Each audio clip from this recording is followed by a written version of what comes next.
अगर आप इस वीडियो तक आ गए हैं तो इसे आप पूरा देखिएगा। मैं दावे के साथ कह सकता हूँ कि इस वीडियो को देखने के बाद आप कम बोलने की ताकत के बारे में जान जाएंगे। तो चलिए शुरू करते हैं।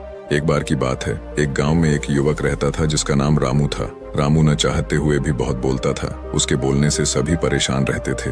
एक दिन रामू को पता चला कि जंगल में एक साधु आए हुए हैं। उसने सोचा शायद ये साधु मुझे मेरी चिंताओं से आजादी दिला सकते हैं, तो वह अपनी माता पिता के साथ साधु के पास गया। रामू ने साधु से कहा, महाराज कृपया मुझे यह समझाए कि मैं कैसे कम बोलूं। मेरी बातें लोगों को परेशान कर रही हैं। साधु ने मुस्कुराते हुए कहा, बेटा मैं तुम्हें इसे एक कहानी के माध्यम से समझाता हूँ। मेरे गुरु का एक शिष्य बहुत बोलता था। वह हर समय कुछ न कुछ बोलता रहता था और कभी शांत नहीं होता था। जब वह दान लेने के लिए जाता था तो वह हर घर से एक नई कहानी लेकर आता था और सभी शिष्यों को सुनाता था। वह हर शिष्य की बुराई करता था, चुगली करता था और दूसरों के सामने अच्छा बनने का प्रयास करता था। सिर्फ अपने मुंह से खुद की तारीफ करता था और गुरु के सामने खुद को सबसे बुद्धिमान और अच्छा साबित करने का प्रयास करता था।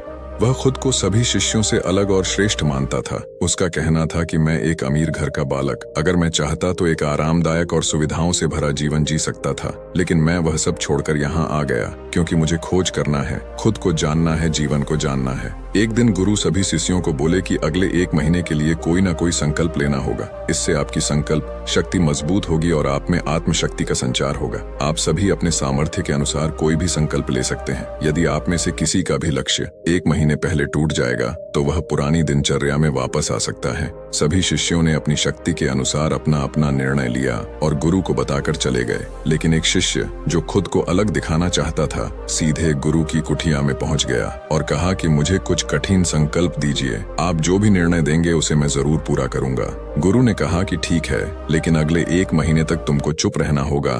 तुम एक शब्द भी नहीं बोलोगे।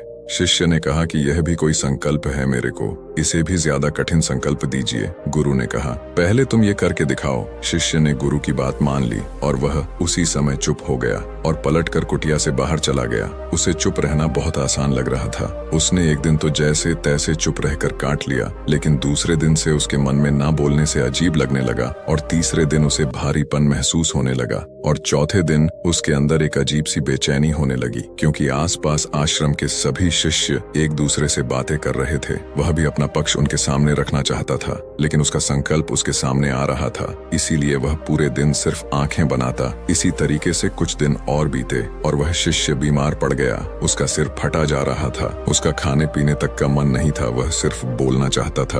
वह अपने गुरु के पास गया और उनके सामने लिखकर कहा कि मैं बोलना चाहता हूँ, मैं अंदर ही अंदर पागल हुए जा रहा हूँ। यह पढ़कर गुरु ने मुस्कुराया और कहा कि जो अपने संकल्प को पूरा करता है वह अपनी आंतरिक शक्ति को बढ़ाता है, और जो अपनी आंतरिक शक्ति को बढ़ाता है वह समाज में आगे बढ़ता है।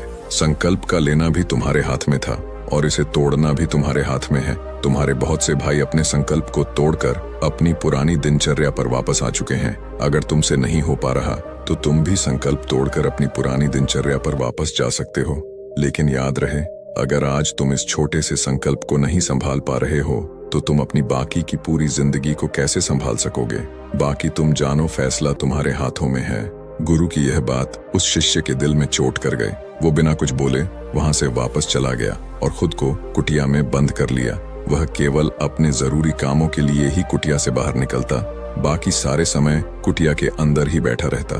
15 दिन बीत चुके थे और आश्रम के लगभग सभी शिष्यों का संकल्प अब तक टूट चुका था, लेकिन उसका संकल्प अभी भी जारी था। संकल्प लेने के बाद से अब तक उसने एक शब्द भी नहीं बोला। सारा आश्रम हैरान था। 15 दिन बीतने के बाद वह दोबारा अपने गुरु के पास गया और लिखकर बताया कि गुरुदेव, मैं बाहर से तो चुप हूँ, लेकिन मेरे भीतर बहुत सी आवाजें हैं, बहुत सी चीख पुकार और शिकायतें हैं। मैं अंदर ही अंदर बात करता रहता हूँ। मेरा मन तरह तरह के प्रश्न पूछता है। मैं बाहर से जितना शांत हूँ, भीतर से उतना ही शोर शराबे से भरा हुआ हूँ। क्या इस तरह से मेरा संकल्प अभी भी जारी है? गुरु ने कहा, हाँ, तुम्हारा संकल्प अभी भी जारी है, लेकिन जब तक लोगों की ये आवाजें तुम्हारे कानों में आ रही हैं, तब तक तुम्हारा मन बोलता रहेगा, क्योंकि इसे तो आदत है। तुम भले ही बाहर से चुप रहो, लेकिन तुम अंदर ही अंदर बोलते रहोगे। तुम्हें इन बातों से, इन आवाजों से दूर जाना चाहिए। शिष्य गुरु को प्रणाम कर वहां से चला जाता है और सुबह होते ही अपनी कुटिया छोड़कर जंगल की तरफ चला जाता है। कई दिन बीत जाते हैं, संकल्प का समय भी पूरा हो जाता है, लेकिन शिष्य लौटकर नहीं आया। आश्रम में सभी को डर था कि कहीं जंगली जानवर ने उसे खा न लिया हो। इस बीच उसे ढूंढने की बहुत कोशिश की गई, लेकिन वह कहीं नहीं मिला। गुरु ने कहा, हो सकता है कि जानवरों ने उसे अपना शिकार बना लिया हो, लेकिन उसके न लौटने की एक दूसरी वजह भी हो सकती है। शायद उसे वह मिल गया है जिसके लिए वह गया था। फिर शिष्य ने पूछा, गुरुदेव, क्या ज्यादा बोलना इतना हानिकारक होता है? गुरु ने कहा, इंसान के जीवन के बहुत सारे दुखों में से एक दुख यह भी है कि वह कभी चुप नहीं रह सकता, हमेशा कुछ न कुछ बोलता ही रहता है। सिर्फ हमारे बोलने के कारण हमारे आधे से ज्यादा दुख पैदा होते हैं। हम में से कोई भी चुप नहीं रहना चाहता, हम बस सामने वाले को सुना देना चाहते हैं। जो भी हमारे मन में है सब निकाल कर उसके मन में बैठा देना चाहते हैं। उसे समझा देना चाहते हैं कि देख, तू गलत है और मैं सही। इस तरीके से सुनने और सुनाने का ये काम जिंदगी भर चलता रहता है, लेकिन इस नासमझी में हम अपना समय, अपना जीवन, अपनी समझ और सबसे महत्वपूर्ण कीमती पल जो जिए जा सकते हैं, जो अनुभव किया जा सकता है, यह सब खो देते हैं। लेकिन इसके बदले हमें मिलता क्या है? कुछ नहीं, सब व्यर्थ और बर्बाद हो जाता है। इतना कहते ही सभी शिष्य लोग समझ जाते हैं और अपने अपने कुटिया में चले जाते। उस शिष्य को आश्रम छोड़े 4 महीने हो चुका था। फिर एक दिन वह शिष्य आश्रम आता है। सभी शिष्य उसको देखकर हैरान थे, क्योंकि उसके अंदर एक गजब का बदलाव महसूस किया जा सकता था। उसके चेहरे पर एक गजब का ठहराव और आंखों में शांति थी। आश्रम में आते ही सभी शिष्यों ने उसे चारों तरफ से घेर लिया और बातें करने लग गए। वह भी उन सब से बातें करने लगा। उससे बात करने वाले सभी ने यहाँ अनुभव किया कि अब वह पहले जैसा बहुत बोलने और चुगली करने वाला नहीं रहा। उसके मुंह से एक एक शब्द बहुत ही सुलझे हुए और मधुरता के साथ निकल रहे थे। थोड़ी देर तक शिष्यों से बात करने के बाद वह सीधा गुरु की तरफ चला गया। उसने गुरु के चरण छुए और कहा, गुरुदेव, क्या मैं अभी मौन हूँ?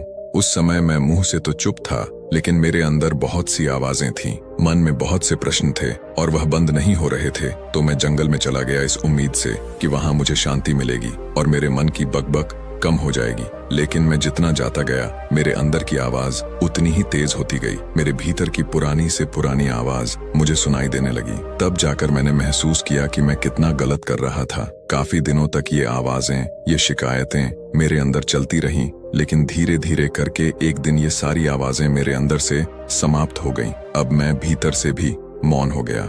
उस घने जंगल में बाहर से भी कोई बोलने वाला नहीं था और भीतर कोई आवाज बची ही नहीं थी। और मैं उस दिन पहली बार मौन के ताकत को समझा। मेरे चारों तरफ बहुत शांति थी। हालांकि अभी भी कुछ आवाजें आ रही थीं जो पहले भी आती थीं, लेकिन मैं उन्हें सुन नहीं पाता था। लेकिन अब वह सभी आवाजें मुझे स्पष्ट रूप से सुनाई दे रही थीं।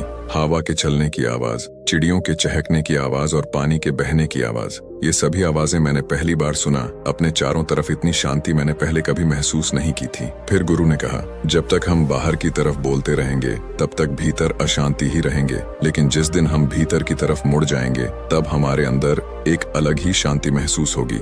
दुनिया में जितनी भी बुराइयां हैं वो हमारे ज्यादा बोलने से ही उत्पन्न होती हैं, क्योंकि हम चुप रहना नहीं चाहते हैं। जितनी हमें जरूरत है उससे ज्यादा ही बोलते हैं। सामने वाला क्या कह रहा है यह हम नहीं सुनना चाहते, बल्कि उसकी बोलती बंद कर देना के लिए उसे समझा देना चाहते हैं कि मैं कौन हूँ, मैं क्या कर सकता हूँ, मेरे पास कितना धन है। गुरु कहते हैं कि जो लोग किसी का सुनने की बजाय सिर्फ अपना सुनाने में रहते, ऐसे लोगों का जीवन दुखों से भर जाता है। लोग सोचते हैं कि अगर हम चुप रहेंगे तो आगे वाला हमको मंद बुद्धि समझेगा। आपको समझना चाहिए कि असल में सभी लड़ाइयों का कारण हमारा बोलना ही है। इसलिए हमें सिर्फ उतना ही बोलना चाहिए जितना जरूरी हो, क्योंकि व्यर्थ का बोलना ऊर्जा को नष्ट करना है और यह बोलना ही हमें कभी अपने भीतर की ओर लौटने नहीं देता। इसलिए अगर हम आप आज से ही बोलना कम कर दें और अंदर की आवाज को सुनना चालू कर दें, तो कुछ दिन बाद आप देखेंगे कि आपके सोचने, समझने और याद रखने की शक्ति बढ़ गई। आपके अंदर एक अलग ही शांति और ठहराव महसूस होगा। दोस्तों, इस कहानी की यही सीख है कि व्यर्थ का बोलना ऊर्जा को नष्ट करना है। मुझे उम्मीद है कि आपको यह कहानी पसंद आई होगी और काफी कुछ सीखने को मिला होगा। कहानी के बारे में